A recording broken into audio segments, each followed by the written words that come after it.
Goodness gracious, everyone. It's time. Are you ready? Is everyone ready? For the first episode of Art Class. It's here. Oh yeah. my gosh. Yeah, that little thing. Yes. Can you believe it? This is crazy. I cannot believe it. We are recording an episode of our new podcast for Lincoln Center. It's so exciting, everyone. Welcome. This is Art Class. My name is Rocky Jones. I am here with my two amazing co-hosts, Bynum, Paige Reynolds. How are the two of you today? Fabulous. Excited for class. My notebook is out. My pen is ready. The pencils are sharpened.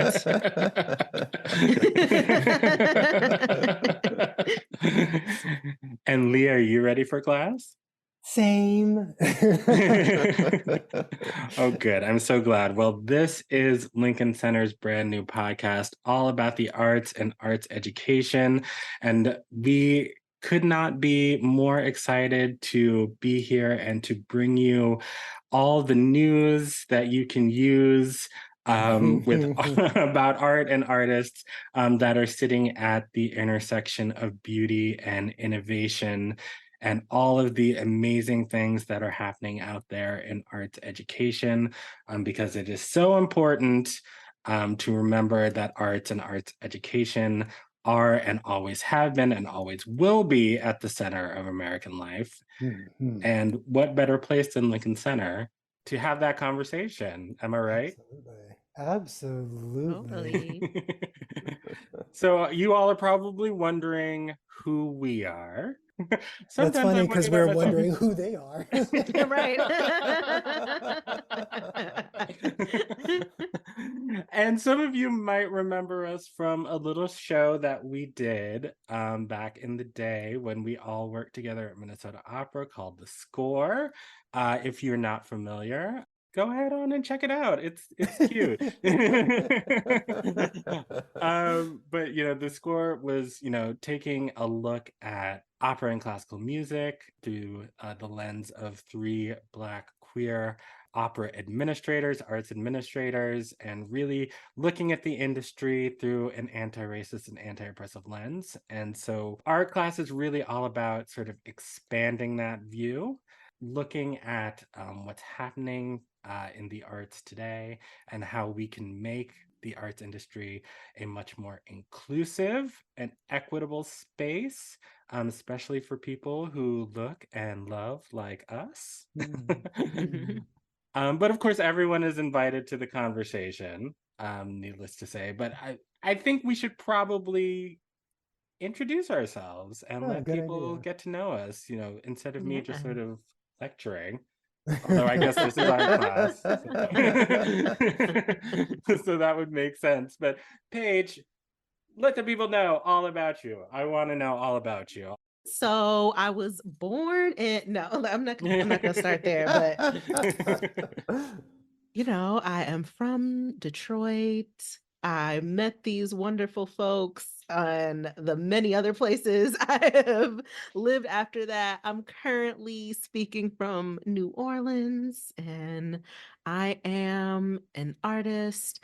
I am an organizer. I am a birth worker. I am your weird cousin who does tarot cards and astrology and all of that. I'm that one. And a lover of the arts in all kinds of ways, arts and culture. And I am really excited about how we get to just bring more of our full selves to this podcast, to Art Class, Minnesota Opera, where we all met, we first all intersected. The Score was an awesome thing that I'm proud of. And it was your idea. And yeah. I mean, I'm just saying. That little fact. It was my idea. But we were we were talking about classical music. Of course, we were at an opera company. That was the lane. But we are all so expansive and have so many interests and are culture nerds in we're all culture nerds, and it's kind of cute how it's all in our own way too. So I'm excited to bring all of that to the show. Yeah. And How about you, Lee? Lee? Tell the people who you are. Well, let's see. Lee Bynum, 24, Girl. Aquarian. 24 what? Touche. Aquarian, New Yorker, artist of different kinds, and repository for absolutely useless information and lots of very useless information. But that's part of what makes me excited about the opportunity to do this show. The score was really fantastic. We got to talk to kind of everybody who I ever wanted to talk to in classical music. We really got to hit every single topic, and it was incredibly satisfying and interesting and challenging, and one or two times a little scary. And it kind of left me feeling like, what about all the other parts of the arts that we're not getting to talk about that are absolutely being touched by a lot of these same things, casting and colorism and challenges with repertoire and confusions about where the audience is and why an audience isn't coming despite, apparent requests for us to show up. These are things that aren't just about opera, aren't just about classical music. This is about how art is made and produced in a country that is not reckoned with its own demographics yet. And that's the thing that I think about a whole lot.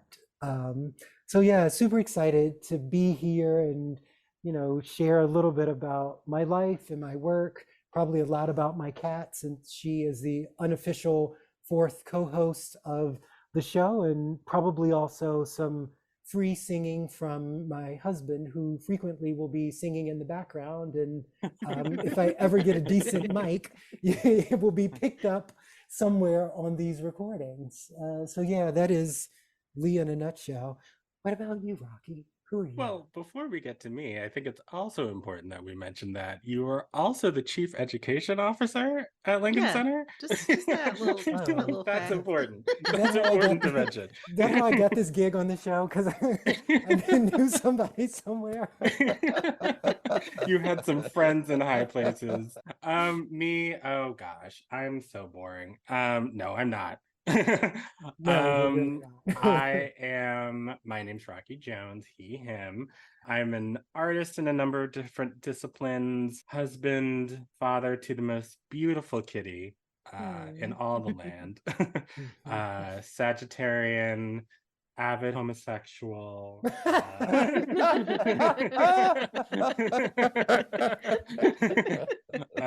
holding it down for the cis community on this podcast, at least. And yeah, I think my day job is I'm the only one of the three of us who is still currently at Minnesota Opera full time, and I'm the director of equity, diversity, and inclusion there. And all of us in the EDI space are right now just a little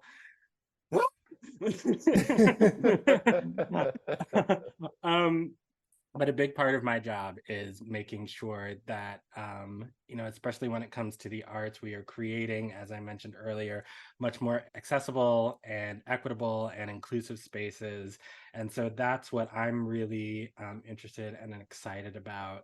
The thing that I always really loved about the score is when people would come up to me and be like, I got into this, or I checked this out because I listened to the show and I heard three people who were like me, who found this really so what I thought was like super esoteric and weird and not for me, whether it was, a piece of music we were talking about or a particular artist we were interviewing. And that became an entry point for someone to discover something new and to really expand their horizons. And so that's what I really hope to do with this show. I think the idea is not like, it's called art class, but like we're not the professors. We are we are your classmates. You are our classmates, and we're all in this and we're all learning together. So, I'm not going to sit here and lie. I took some time off, certainly, from the arts to pursue things, to pursue other interests of mine for a really long time, for most of the O's and teens. And so I'm catching up and I'm learning about a lot of new things as well, right along with everybody else. So I'll be the one who's sort of asking the basic questions, and when you say X, Y, and Z, what does that mean? So if you're worried that this is going to be a little not in your wheelhouse, there's absolutely an entry point. The arts is for everyone, and we really want to be here and open this space up so that, I don't know, not to sound maudlin, but the arts really changed my life, saved my life in a number of different ways, and low periods in my life, and have given me so much joy and helped me learn and understand who I am. And so obviously I think that it could work for everyone. And so yeah, I'm just super excited that we have this platform to share the art that we all love and that we're all super interested in, and hopefully put some people on. So yeah, that's me in a nutshell. Oh, and I'm a Sagittarius. Did I mention that? You actually did, but it I is did. Okay. another Sagittarian. I know it's very Sagittarian to make sure we know it and to say Yeah. it again. Yes. So yeah. And I'm a Gemini rising, so I talk too much. Well, we have a jam-packed show for you today. Don't we? Oh my goodness, we have so many things for you today. Our good friend Emilia Mettenbrink coming through with some of the exciting things that are happening in the arts world that you all can check out. We've got Lee's Career Day interview. I'm gonna talk to someone in the arts about their job, perhaps someone that doesn't normally get a bit of shine. And we have an incredible interview coming up with I don't even have words for how excited I am about this interview with author, activist, multidisciplinary artist Junauda Petrus. She was just incredible, and she's on to talk about her work, her books, specifically The Stars and the Blackness Between Them, which was actually on a banned book list a couple of years ago. Multiple banned book book list. Yes. And it was that good. It was that good. Right. And of course, a huge part of our show is talking about arts education. And I think, a discussion about book banning makes perfect sense, unfortunately. You know what I mean? Yeah. When you were talking about, the lens that you bring to the show, I think one of the ones that I'm most interested in and that I often turn to is just the arts, people's response to the arts, different types of arts, in this case, literary arts, and like what that's saying about our time. And also this kind of like dissonance between what is like valued and beautiful among the people versus powers that be, and what's targeted by them and why. And that's something that I really look forward to. I look forward to everyone hearing with Junauda and the brilliant things she has to say. But I think over the course of the show overall, like when we're talking about the narratives that aren't uplifted, also like why is that? Why have some of these things or some of this work, some of these people tried, why has that attempted erasure happened? So yeah, that's a thing I think you'll hear from us quite a bit over the season if we're doing our job in art class. And I think, I come to class to think. I come to class to think and to learn things. So And unfortunately, I have a feeling that the world is going to give us a lot to talk about relative to some of that this season of the show, this semester of the show. Like Tyra didn't call them seasons, she called them cycles. We call them semesters. Absolutely. And one of the things that, like, I feel like we've been sort of talking around the last couple of years has been the consequences, continued consequences of everything that came after the murder of George Floyd and that whole inflection point. And obviously, the very complicated set of realities in which we exist today came about after hundreds of years of deliberately and intentionally constructed systems that have meant power resides in certain places and not in others, and all of the consequences of that. And the arts are frequently sort of wrapped in that. And this intersection between the arts and school and people's will is a very interesting one to me. And if we think about like the history of why schools were created in this country in the first place, public schools, a lot of times people say it was to teach people how to read the Bible.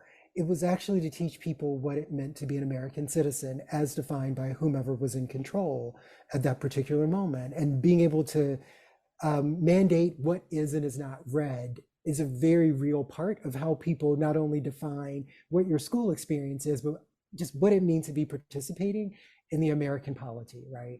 And we are looking at something that in the last couple of years, there's been this real uptick since 2021 in book bannings, right? And we haven't seen anything like it since the 40s.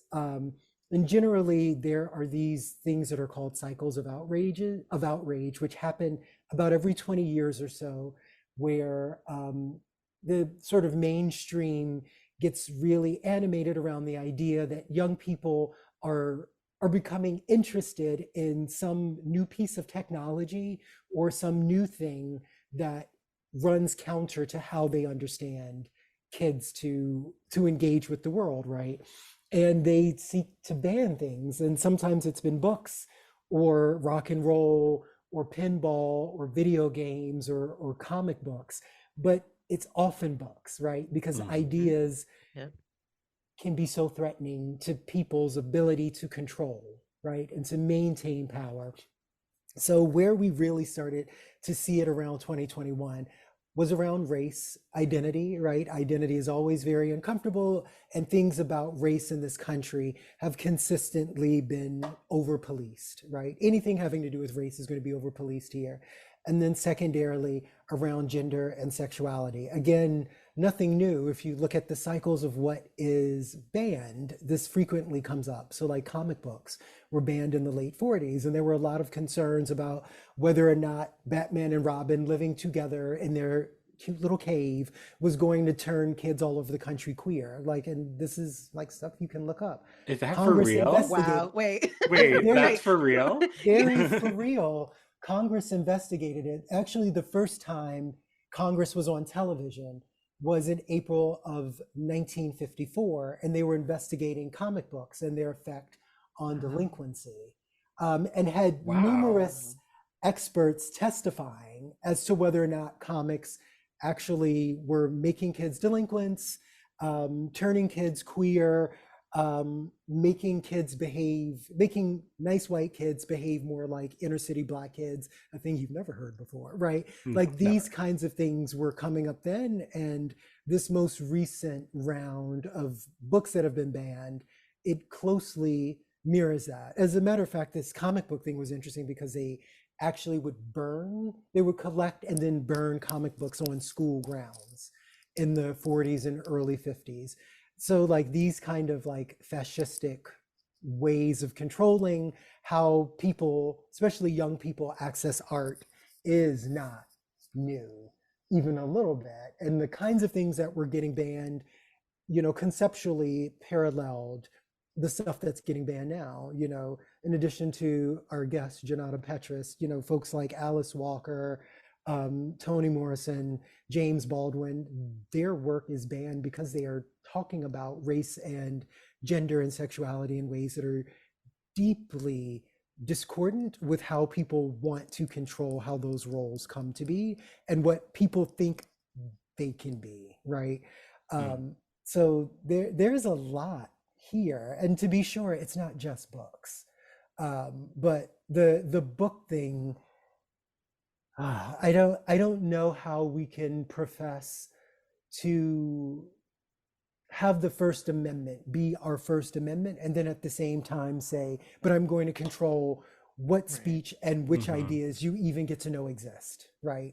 It's a little wild. It is truly wild, especially when I think about how much books changed my life as a youngin'. And, and that's why I feel, books changed my life, introduced me to so much that was not being talked about at all, or just had missing perspectives and holes in the narrative when I was young. So it's part of why I'm really excited to talk with Junauda and for y'all to hear her, because she's also specifically speaking to young people and writing towards them in her work.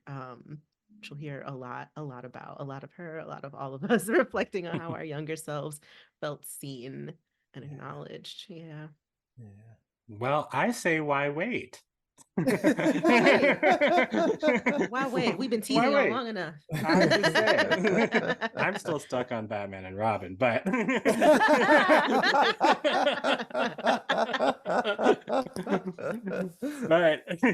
while I ruminate on that, y'all go ahead and enjoy this conversation that we had with Junauda Petrus, and we will be right back.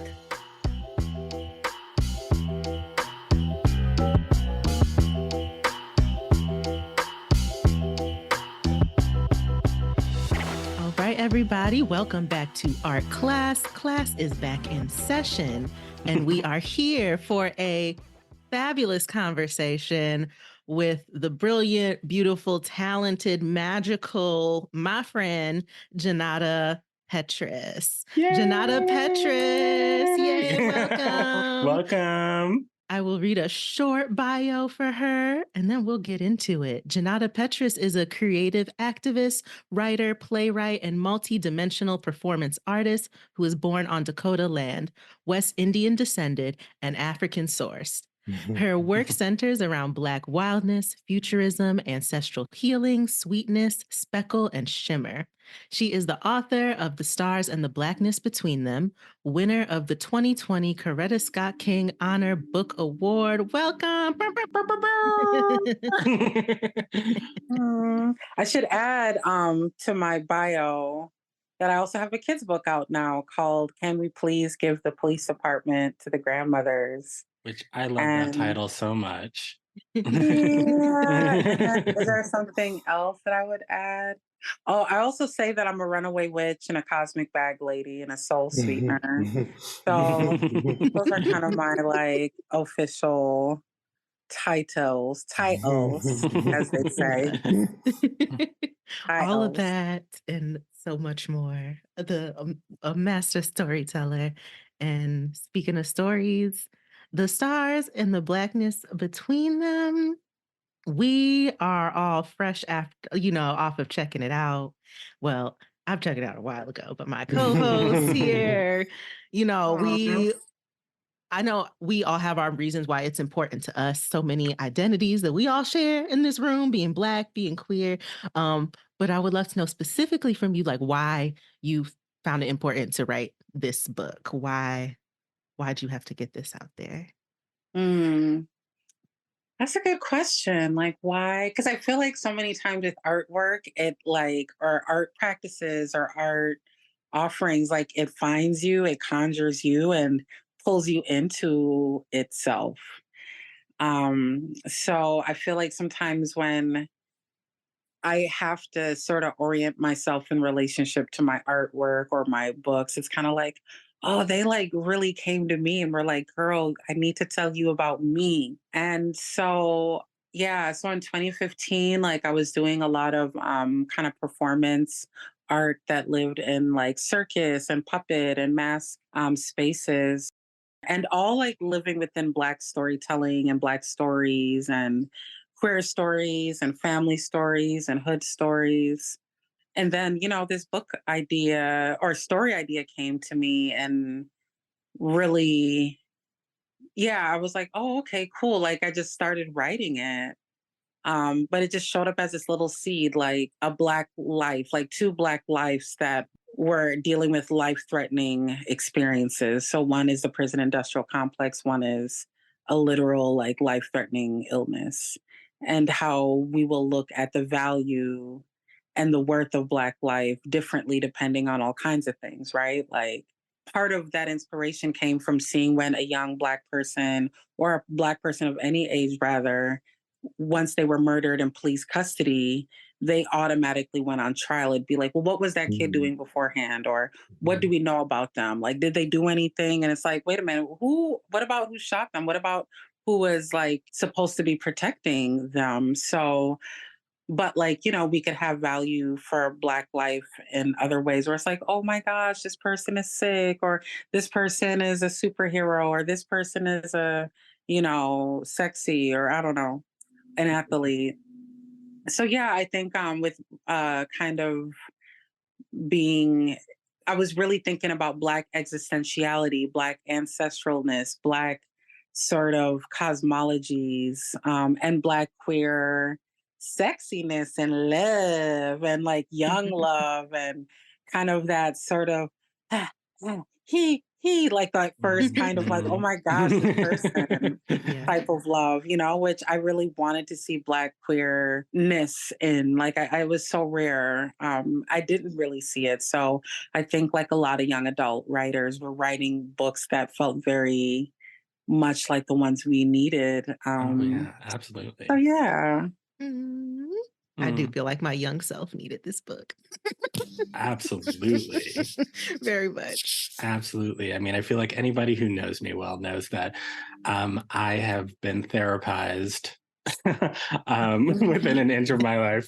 One of the tools that my therapist gave me very, very early on in our work together was to think about, in those moments when I'm not feeling worthy enough, or I'm not feeling, like my body looks the way it should, or whatever it is, that I go back to the time when I received that message as a child, and I just hold that version of myself. And I love on that version of myself. And reading this book really felt like that. It really felt like an expression of love to an earlier version of myself that really needed that at the time, that felt very sort of confused and excited and a little fearful. But ultimately just needed that love and that space to be like, you're okay and you're loved. So, I mean, thank you for that. And Junauda, could we talk a little bit about the response that the book has received in the couple of years since it's come out? Because I really found it fascinating and troubling in some ways, some of the more negative responses to what is so clearly a story about love, sort of fundamentally. In 2021, after Texas legislator Matt Krause, who was running for Attorney General of the state at the time, included your work on the list of about 850 titles that needed to be investigated because they made students, quote, feel discomfort, as if education is not about just that thing sometimes. Kel Surprise, maybe 849 of the books on that list were about race and or sexuality. And in response, you said, I mean, schools promote white supremacists and call them our forefathers, people who enslaved Black people and who made wealth that generations are still living off of. And that's included in school, not in truthful ways. When I went to school, I had to read and learn about so many things that took me away from my truth and my beauty and the history of my ancestors. I was told things about Black women that were harmful and incomplete.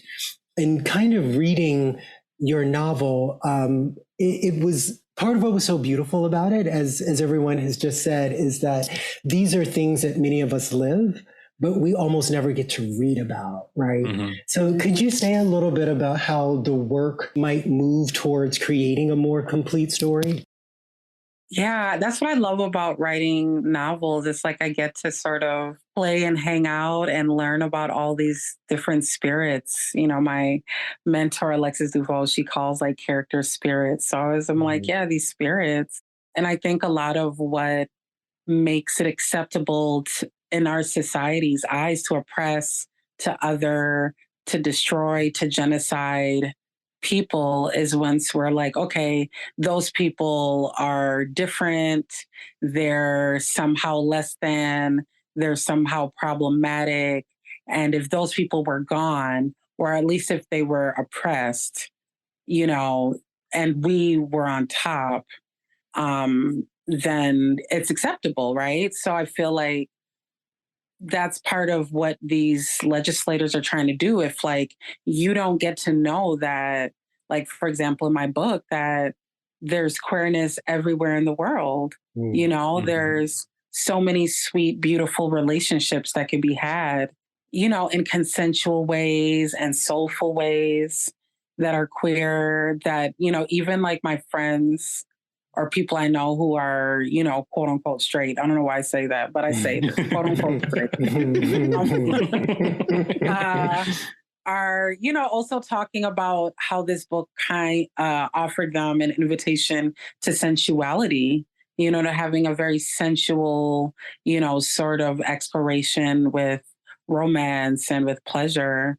So anyway, so when you were reading that quote and they were like, you know, they don't want kids to feel uncomfortable. And I was like, what, you mean give them little tingly feelings? Like little tingly sort of like, well, what does that mean? What does it mean when my tummy feels that way? Oh, this character Mabel is feeling this way with this girl. And, you know, she has all these reflections. And it's not so much about gender as much as it is about desire and pleasure. And, you know, like, Audre Lorde, who happens to be on my shirt, talks about, you know, and the uses of the erotic is that when you are connected to your desire, you are just, you know, positioning yourself in a way that you can't be forced into oppression or a half-life.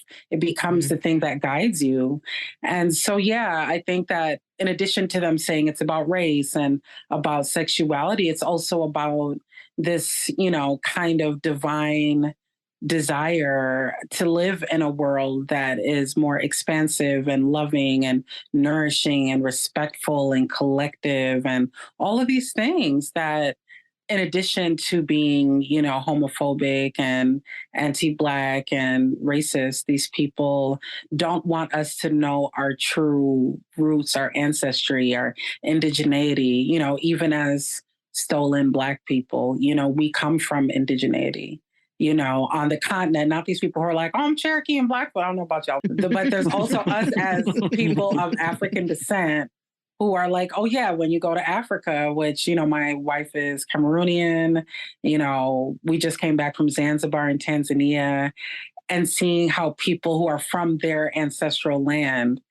how they are in relationship with their land, and also how those lands are being extracted from and, you know, are still living within colonial, imperial, settlerism oppression, you know, where it's like all the rich white folks from Europe get to come and, you know, have the bomb time while everybody else is like, you know, living. So anyways, back to these people trying to ban my book. It's like, you know, if you read in my book, you're going to be sipping on some truth. If you read in my book, you're going to be feeling some feelings. And so like, you know, if you ain't read my book, keep my book's name out your mouth. So there's that. And I also think that it just tickles me that, you know, these folks are so scared, and they should be scared, because there's something that like is on its way out in regards to the ways that they've been in position and power, because people don't want to live in that flat, raggedy, dry, ashy reality. No more. No more, massa. No more. May I ask a quick follow-up about that? Because I love where you're going with this, because I often wonder, like, why, right? Like, why in their heads? Like I can always sort of follow the actual rationale. And when I picked up the book, I knew the broader context around the bannings. So like I read it understanding that people had some kind of problem when I read it. So I read every single page, even the acknowledgments. And I never read the acknowledgments because I feel like they're always not always my business, right? Everything that you wrote was so beautifully poetic. Were you surprised that people had this reaction to a story about two people just loving each other? I mean, I think I was surprised, actually. I mean, I think once I saw the other books that were banned, I was like, oh, y'all be banning some bad bitches.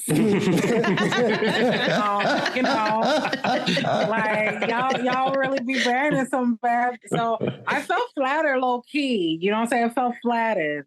But then it also was like, I think also too, it's like, who thought Donald Trump would ever be president? Like, there's some things that you kind of have to be like, okay, let me not be so he about some stuff that like it comes and slaps me upside the head and in the face, So I think there is a part of me that's like, oh, like my homegirl was like, girl, I didn't know your book was banned. Oh, they messing with your coin, And I was like, oh, I guess I didn't think about that, and I don't know how that looks like or what have you. I feel like there's some people who, obviously their books have still been amazing, even if their books have been banned, like Toni Morrison, Alice Walker, James Baldwin, all of these greats. And then also other people like Kiese Layman and, folks whose work I really love.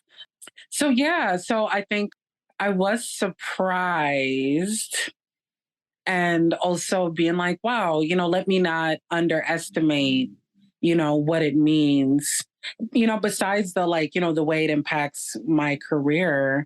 What like for example, I was on book tour with my kids' book and I was in Miami, which obviously is in the state of Florida, and I met a math teacher who had to put all of the queer books, a queer math teacher, all of her queer books into a little cabinet that's like off to the side that she closes the door but kind of leaves it open a crack, because she can't have the queer books out, but she has them available, but if she were to be found out, she could lose her job.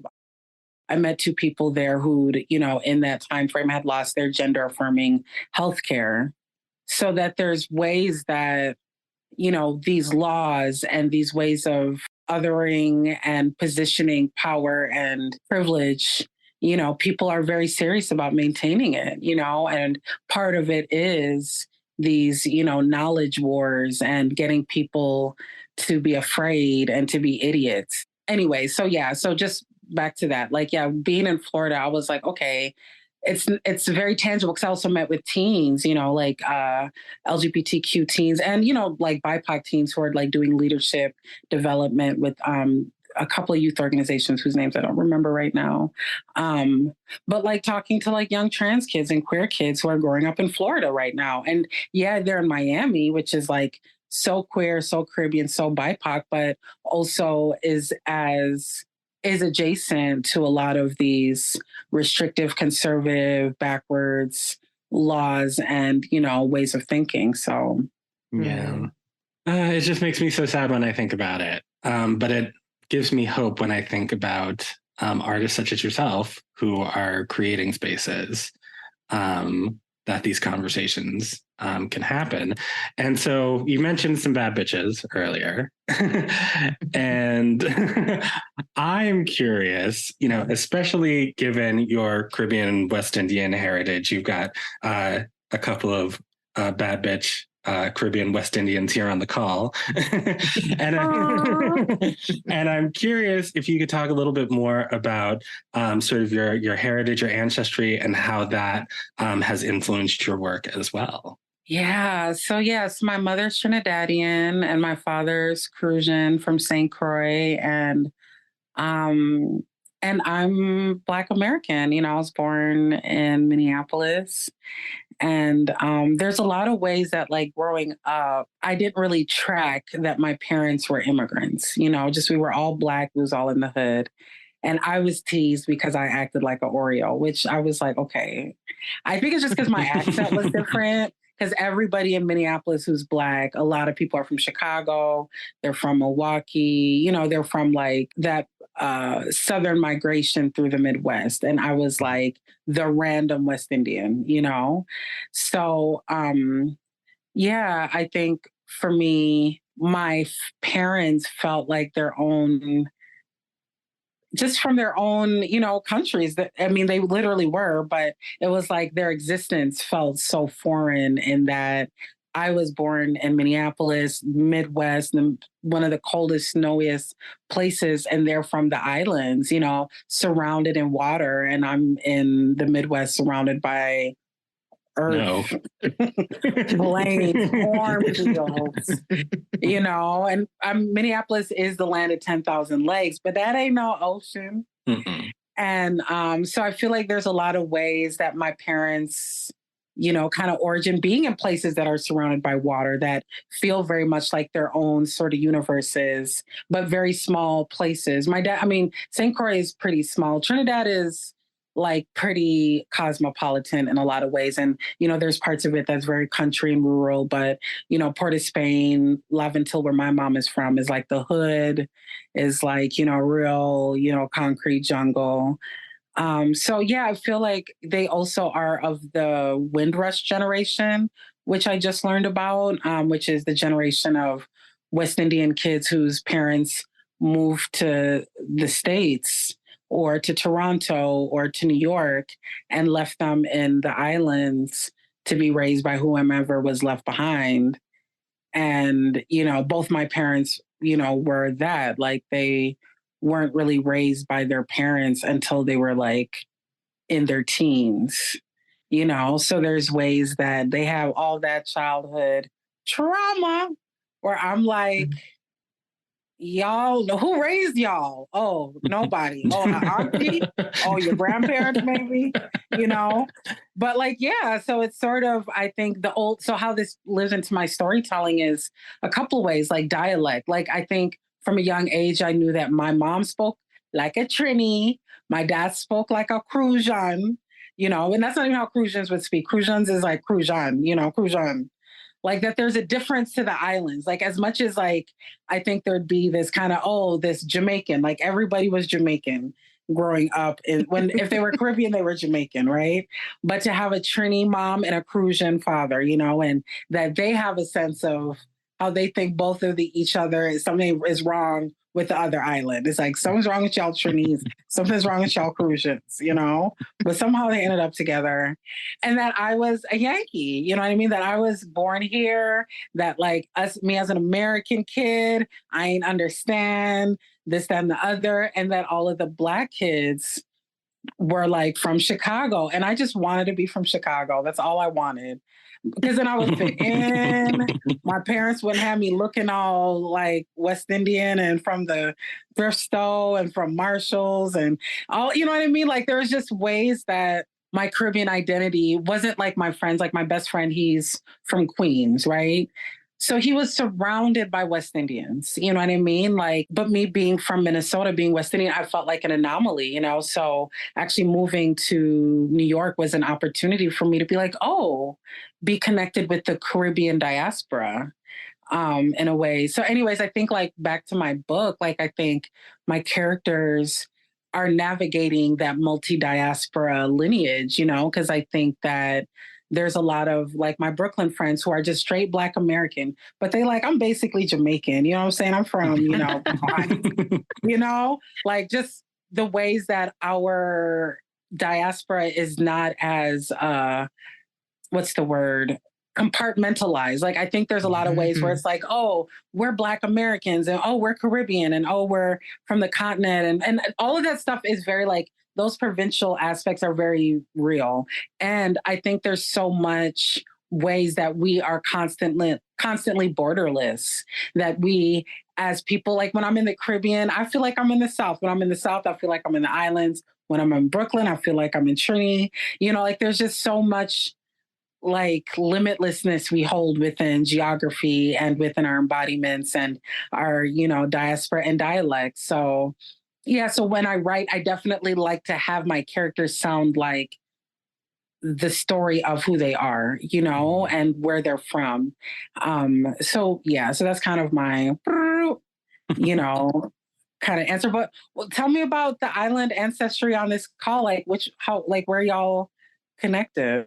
So my family is from Barbados on both sides. Okay, Bayesian in the house. That's me. And I am Jamaican, as you can see in this lovely background behind me, which does not look like the Jamaica that I know, but I just really like the background. You wanted the vibe of the weather. You wanted the vibe of Jamaica. Honey. No, it is necessary. Yes. I love what you said about just like Blackness. I think always transcending borders and space and time in so many ways. And the other thing I love about like your work and the way you speak, even just on this call, is that I feel that same like limitlessness across like generations of especially like Black feminist artists, writers, thinkers. Like, yes, you're very, very much in the lineage of the bad bitches who were banned with you, like very much. Yes. And I hear you mentioning like your mentor, Alexis DeVoe. And like, I want to know who else are you really like speaking to, mentors, ancestors, or speaking with in your work and as you move through the world? Yeah, like I definitely think June Jordan is one that like I love. I think because she's so about love, so about and love as a practice of revolutionary inspiration, that we can't just love, but we have to activate our radical and our energy towards transformation and change for each other. And Alexis DeVoe and actually June Jordan were friends, and June Jordan and I have the same birthday, and also she's of Caribbean heritage. So there's a lot of ways that I love kind of tracking queer Caribbeanness, because I think so many ways we're told that, we're not queer, we're not gay. If you're gay, it's because you're confused and, what have you. Like we're taught that we don't exist. And if we do exist, we're an anomaly and we're confused. So to get to, witness June Jordan's work and seeing the kinds of passion and kind of lyricalness, like I think there's an aspect of like, Caribbean writing that really is like playful with language. I think that's Black diaspora language, period. Like, wherever we are, whether it's the South, whether it's Harlem, or like there's ways that we just play with our words, with our sayings, with, what have you, like, it couldn't have been me, like there's just certain, euphemisms and whatnot. Lucille Clifton is also somebody who I love, who I feel is such a witchy conjurer, playful, juicy. I love juicy ancestors. I think, I don't know, like it's interesting. Speaking of juicy ancestors, it's kind of like a person whose music I listen to. Like I listen to a lot of Marvin Gaye, and I'm not a singer, I'm not a musician or what have you. I mean, I have musical, artistry and stuff like from growing up and whatnot. But anyways, just like really feeling all of that emotion and that like eroticism through falsetto and sensuality. And I think Black complexity. I think like I was thinking about, obviously Black blues women, like I think about also like Black Calypsonians, femme Calypsonians.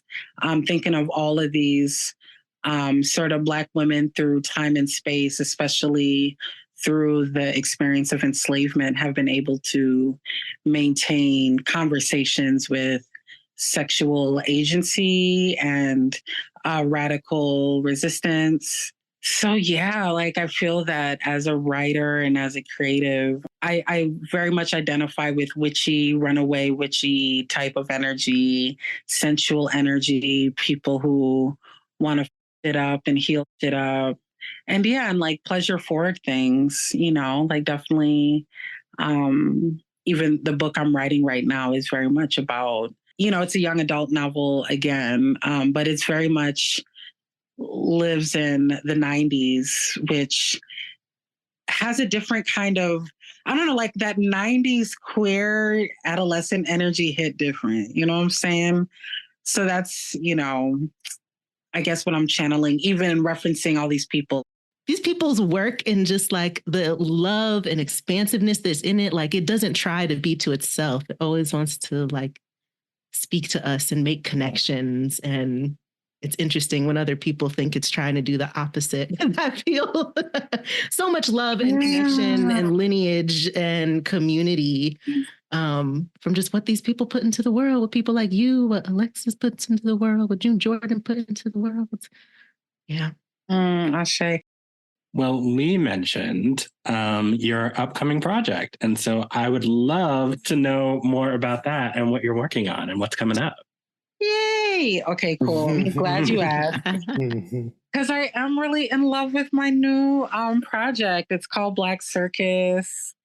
And it's all 90s Black queer, you know, intensity, juicy angst. And yeah, it's about a young Black woman who sort of is trying to find herself through these, you know, different circles of Blackness in Minneapolis, while dealing with her parents and their fallout over her dad having kids with this white lady and leaving her mom, and which is a very Minneapolis narrative. And but then she finds this group of kind of multi-generational Black queer folks, one of which is this Black elder who's a former circus artist who takes this young woman under her wing. And there's this other subplot that talks about an old school Black circus. This is a Black circus that's fictional, but its origin story is based off of true events. So it's this underground Black kind of magical queer circus that was started after a lynching in Duluth, Minnesota. So there was an actual lynching in Duluth, Minnesota in 1920 that was literally 100 years before George Floyd was murdered in Minneapolis. So this lynching happened of 3 Black men who were laborers who were traveling with the circus. And they were accused of rape, you know, falsely accused. And, you know, of course, I believe the victim, but like there was evidence that she was actually lying on this group of Black men, you know, and they just picked 3 Black men and lynched them. And it's like there's this kind of dichotomy in, you know, sort of, I'm from Minnesota, I'm from the Midwest. There's this way that we like to be like, oh, the South is where people are racist. The North is where people are, you know, where people went to get freedom. We gave these people their freedom, you heard? And I feel like as a Black Midwesterner, I have witnessed so much racism, so much ways that people try to evade actual accountability and curiosity and about the impact of race in, you know, Black lives and the way that anti-Blackness exists in Minneapolis. I think particularly because there's so much like, there were so many interracial relationships and mixed kids like when I was growing up. So that's been an interesting thing to write about, is the ways that, you know, like I grew up in a time where to be like light and essentially not Black, you know, was what was desired when it came to femmes. And I felt very like ugly. I felt very invisible. I felt very not desired. And I ended up moving to New York in my early 20s and really got a whole different experience of feeling beautiful, of feeling seen and desired. And I realized like I just had such a complex growing up in Minneapolis around not being worthy and beautiful and all these things. And so this book has been interesting in me really addressing that conversation, because I think that there's a way that when Black femmes who aren't mixed or who aren't light, or even those who are light who talk about colorism, I think there's this way that people don't want to have that conversation, or they feel like it's divisive or what have you. But, you know, when I think of all of these families, like, you know, my dad, he had, you know, this is based off of partly based off of my life. You know, I'm like, Mama, you may not want to read this book because you might want to sue me. Some story little embellishments I put in there. But like, yeah, you know, my dad, when I was 8 and 9, had like 2 kids with a white woman, my 2 younger brother and sister. And, you know, I just remember at that time when he had that family, he was just kind of being with that family more. You know, I mean, these are my siblings, obviously, but he was taking my brother and sister to go hang out with his brother, like my cousins, watch my younger siblings. It felt like my dad had, like, you know, moved on up, you know? And I think there is this thing around how I absorbed and made meaning of that. That is a thing that I'm still unpacking, you know? And I think that there's a lot of Black femmes I talk to from Minneapolis in particular who talk about this feeling of like, and I don't think it's just Minneapolis Black femmes, you know, or it doesn't even have to be femmes. It could be a lot of us, you know, who were not given a reflection of how beautiful and sexy and desirable and gorgeous we are. I grew up in a city where I don't think like Black people loved ourselves in a certain kind of way that I really do get curious about, you know, and how like as a young person, and this exists in the book too, the places I actually did find like a sense of self-worth were like these Black conscious spaces, these like quote unquote would be considered hotep spaces. But them hotep spaces, yeah, they was homophobic. Yeah, they was femphobic. They was all those things. But in Minneapolis in the 90s, it was the one place where it was like queen, sister, da, da, da, da, you know? So that's also kind of a thing I'm exploring, is like these Black enclaves that kind of have been flattened. Like I do think there's genuine critique to be had with like, you know, some of these Black consciousness folks. But I also think there was a lot of wisdom and a lot of affirmation that like also existed in these spaces that I found. So talking about all of that complexity, you know, is this book. It literally is a Black circus, you know? So yeah. Wow. That sounds incredible. And so I'm looking at the clock. I wish we could have this conversation all afternoon. I could sit here and listen to you talk about your work all afternoon. But where can people find you? Where can people find more news and information about Black Circus and all of your other incredible work? Yeah, so I'm currently on Instagram. At Junauda. I also have a Patreon that I'm about to drop real soon, like in the next week. And I'm going to be blogging from there. And that's going to be more where I'm going to be keeping my work moving forward besides my published work. My books are both at wherever fine books are sold. That's what I say. Wherever fine books are sold. Yeah, so I love a good independent bookstore. I love a good Black-owned, feminist-owned, radical-owned bookstore. So any of those in your community, big them up. But yeah, your library have my book. I also started a consulting business recently for creatives and just like thinkers and makers or businesses, whatever, called EBT, Creative Consulting. And EBT stands for Explorative Black Tarot. So yeah, that's been like my way of helping creatives do, you know, what they're here to do, which is make magical healing things. And I also teach a lot of creative classes out of embodied astrology, which is sort of, you know, where I teach about the intersections of creative practice and astrological practice. So Yeah, that's like, yeah, go to Junauda.com, holla at me. Have me speak in your school, snuggle me, think about me, write about me.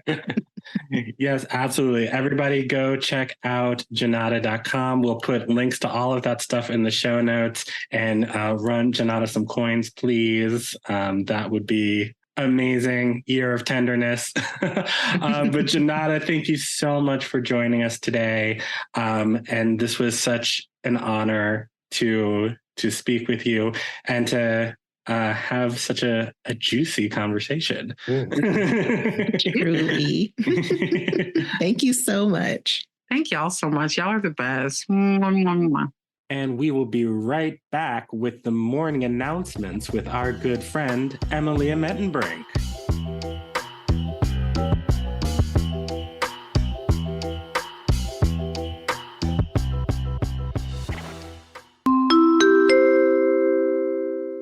Hello, classmates. My name is Emilia Mettenbrink. I am a violinist and performer with a passion for collaboration and creativity in the arts. Each episode, I will be bringing you the morning announcements. This will be a short list of events and experiences, both live and virtual, that we think are cool and maybe you should check out. This week, if you've been turned on by the conversation with Junauda Petrus and you're inspired to seek out some more literary arts and artists pushing bold topics of conversation, here are a few suggestions from art class happening in New York City and virtually within the next 2 weeks. Lincoln Center's inaugural poet-in-residence, Mahogany L. Brown, continues her Scene, Sound, Scribe series, curating thought-provoking and often politically driven evenings of spoken word, spirited conversation, and presentations of new work.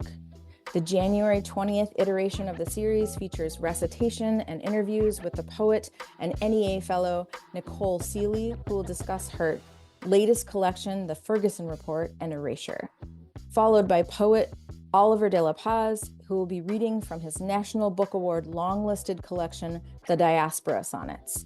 DJ Jive Poetic will be bringing the jams throughout the evening. This event takes place January 20th at 7:30 p.m. in the David Rubenstein Atrium. Next, join Peabody and Emmy Award-winning correspondent at NBC News, Antonia Hilton, for the launch of her new book, Madness: Race and Insanity in a Jim Crow Asylum. Joining Antonia in conversation is fellow award-winning NBC News anchor and co-host of the third hour of Today, Craig Melvin. This event will be hosted by the Strand Bookstore, January 25th at 7 p.m. Finally, New York Public Library presents Spectral Evidence, Gregory Pardlow with Imani Perry in conversation. This is an in-person and live-streamed event. Spectral Evidence is Gregory Pardlow's first major collection of poetry after winning the Pulitzer Prize for his poetry book titled Digest. This new collection compels us to consider how we think about devotion, beauty, art, justice, the criminalization and death of Black bodies, and how these have been inscribed into our present, our history, and the Western canon. He will discuss his book with Professor Imani Perry. This event takes place January 30th, 6 p.m. at the Stephen A. Schwartzman Building, or you can find it online at the New York Public Library YouTube channel.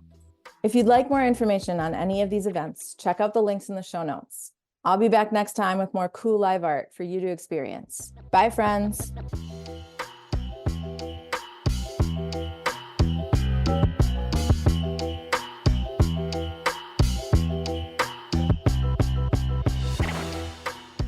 And we're back for our first ever career day. We have a wonderful guest with us this afternoon. Guest, what is your name?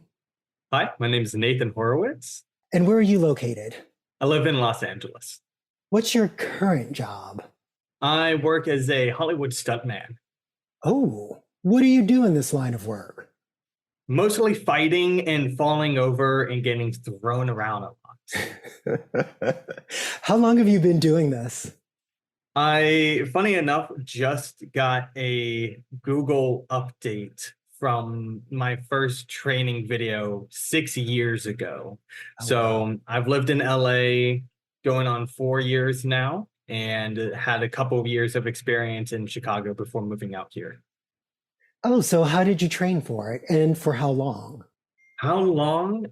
is an interesting question because I grew up playing make-believe with my friends and pretending that we were Naruto characters running around and fighting each other and coming up with their own stories. So if you count that as training, then maybe the majority of my life. But I started studying martial arts when I was young. My parents were both martial artists. My mom taught in the US and in Israel. And then I went to school.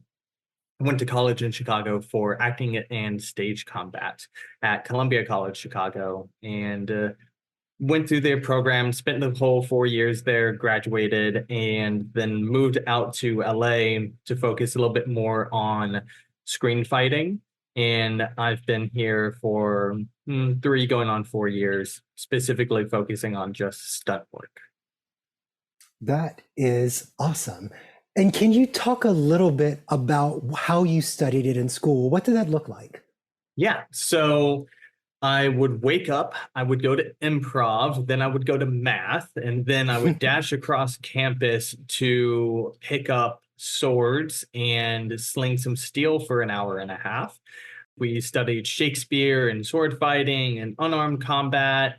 I was very lucky to have incredible teachers and peers, and I tested at the top of my class while I was there. I became a teaching assistant for a couple of semesters while I was there and learned the different styles for the different weapons and then put my own flair into it.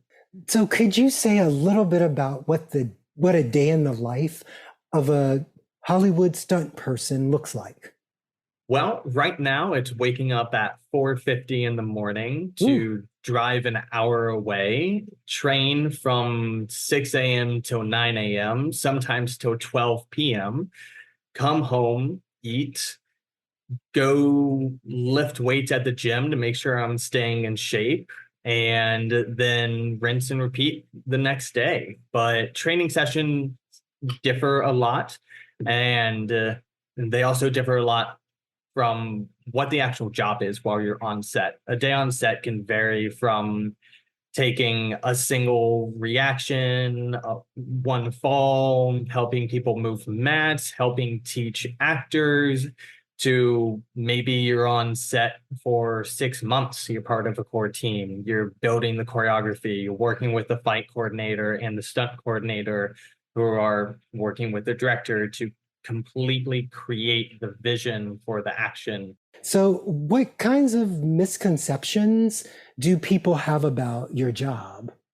I think people assume it doesn't hurt. It does to a certain extent. We can diminish the possibility for injury and we can diminish the risk, but we can't completely take it out of the equation, but that's why we train so often and so rigorously, so that we can be safe and perform well while we're on set. Usually when I tell people that I do stunts, they're like, do a flip. And I'm like, pay me money. But, so not every stuntman does tricking. Not every man fights, or, not everyone drives. Not everyone does fire or rigging. Everyone's a little bit different. And you are always pulling and learning from different individuals. So do you have any upcoming projects or other endeavors that you'd like to share with our classmates? Can't talk about projects necessarily. I am working on my acting chops. So I am both writing and producing, directing, and acting in a short film this upcoming spring, which is very exciting. So hopefully you can tear me apart on that and tell me how I did. I'll send it over to you and get your feedback. You know me so well. Yeah. But I think it's really important that stuntmen can also act, because we are actors, right? Yeah. We just don't always get paid to say lines.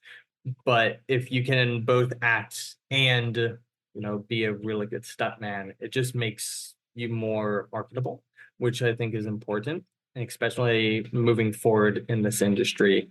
And outside of stunts and doing my best to say things and get paid to do so. I work as a personal trainer, run an online business, and connect with people, have had the pleasure of connecting with people across the globe and across the United States to help them with their health and fitness.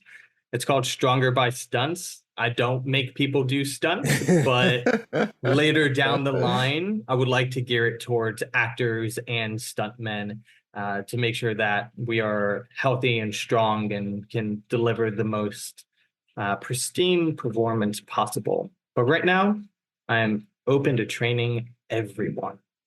That's a beautiful thing, because who amongst us doesn't need training?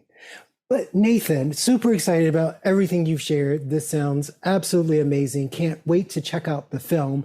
But before I let you go, I'm so curious. Could you share with us why your line of work should not be replaced by AI? Man, I don't think any line of work should be replaced. Me specifically. Wow. I think when we talk about the nuance of character choices and performance, whether it be in theater and acting and music and writing, there are only certain corrections and insights that people have. And that's from us gaining experience. So yes, AI is a wonderful tool that can learn in time, but it's never going to be able to make the same choices that we make, right? It'll never have that human touch to it. It can make our lives easier when necessary, but it can't completely replace us. You know, I watched every episode of Westworld, so I really hope you're right about that. Yeah. Well, thank you so much for being here today, Nathan. This was a wonderful conversation. And next up, we've got Pure Black Joy.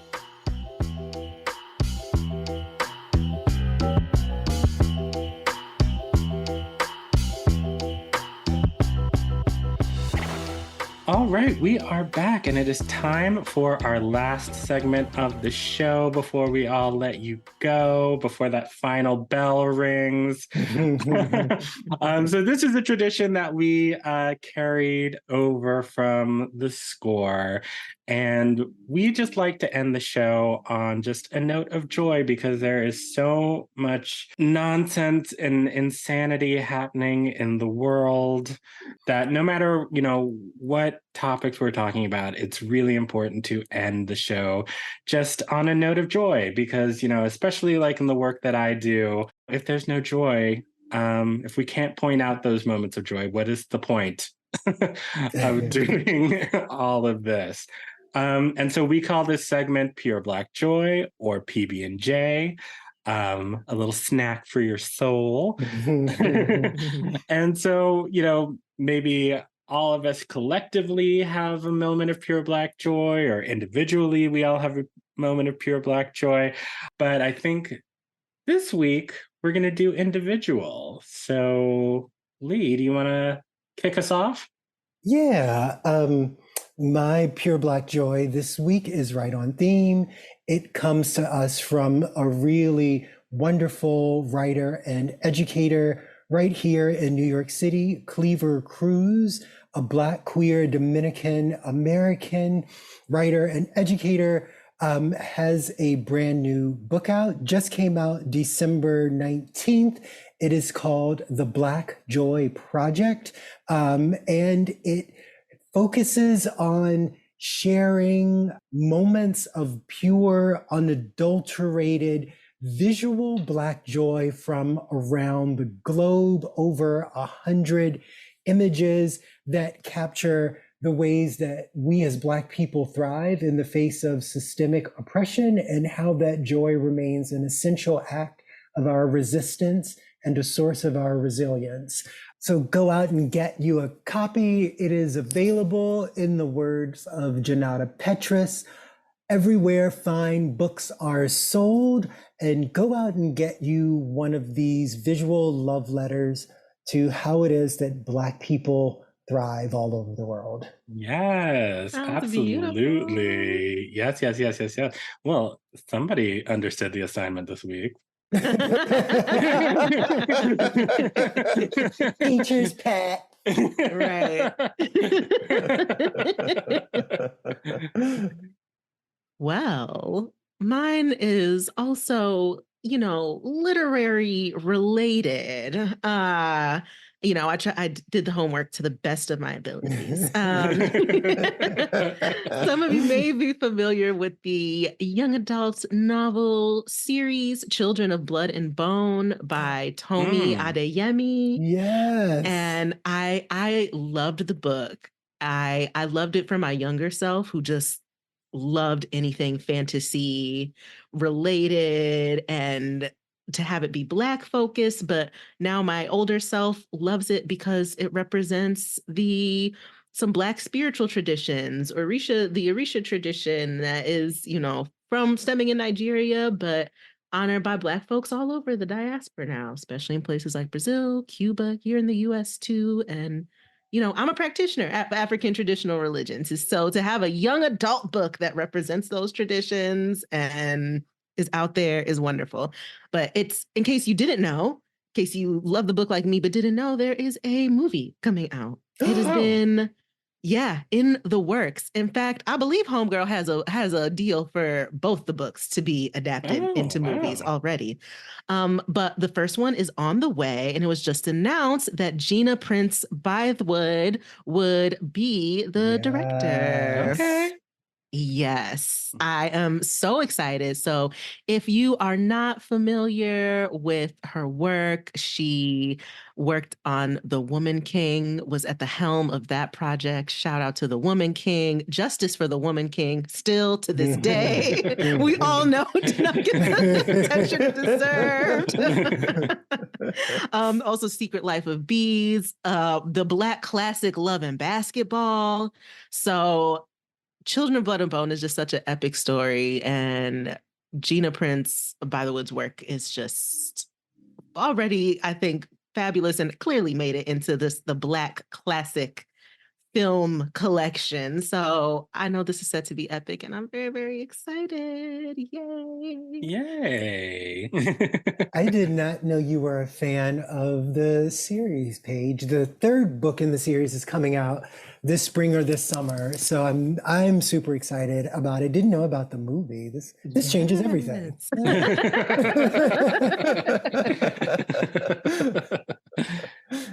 Well, I guess it's my turn. Well, in typical fashion, if anybody knew me as a student, I was the king of doing my homework right before it was supposed to be turned in.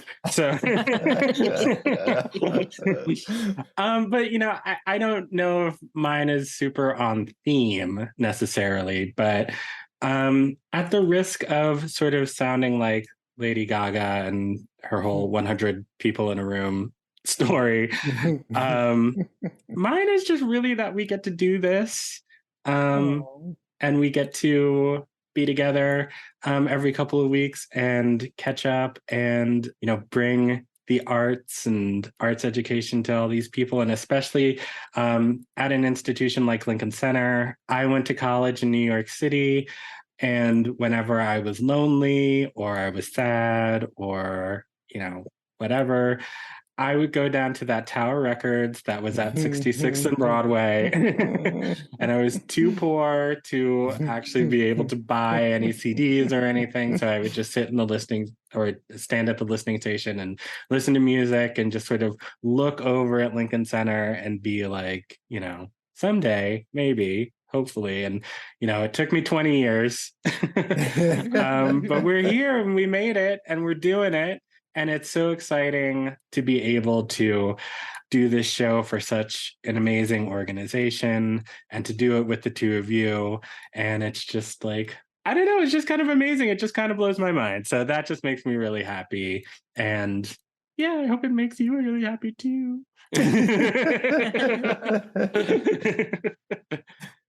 Nobody said yes, but okay.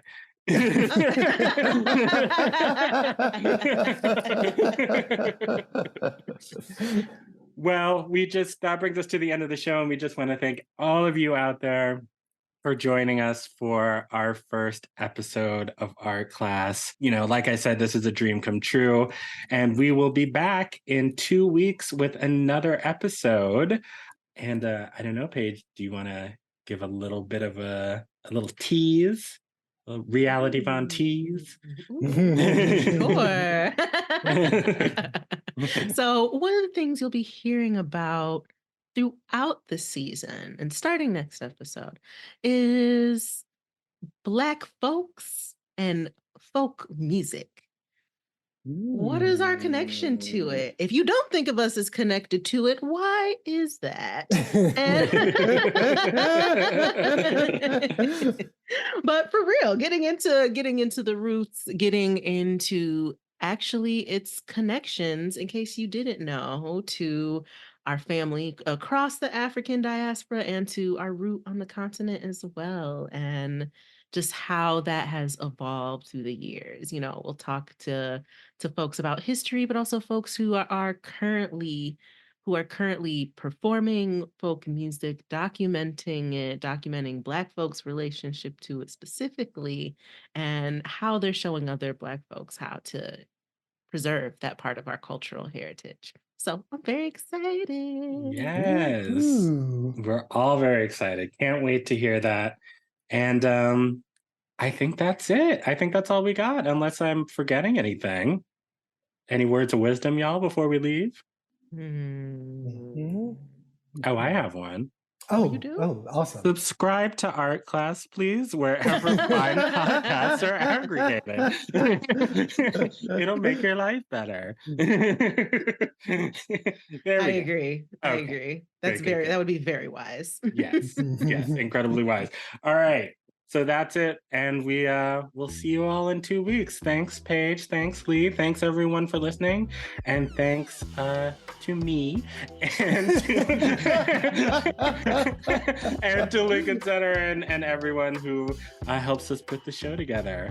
We'll see you later. Be easy, everybody. Class dismissed. Class dismissed. Class dismissed. That's it. Good job. Class dismissed. Thank you so much for checking out Lincoln Center's Art Class. The show is hosted by Lee Bynum, Paige Reynolds, aka Mabole Inawale, and me, Rocky Jones. The show is produced and edited by yours truly. Our artwork is by Pat Morin, and our music is Dope Skeletons by Frequently Asked Music. If you enjoyed what you heard, you can really help us out by telling all of your people about the show, subscribing on your podcast platform of choice, and yes, leaving us a positive review wherever you're listening, but especially on Apple Podcasts. It's a small act, but it really, really helps us out, and we just might read your review on air. If you'd like to learn more about the show, please visit the Art Class page at lincolncenter.org, follow all of Lincoln Center's various social media profiles, and feel free to reach out to us anytime at artclasspod@gmail.com. We'll see you next time, and until then, class is dismissed.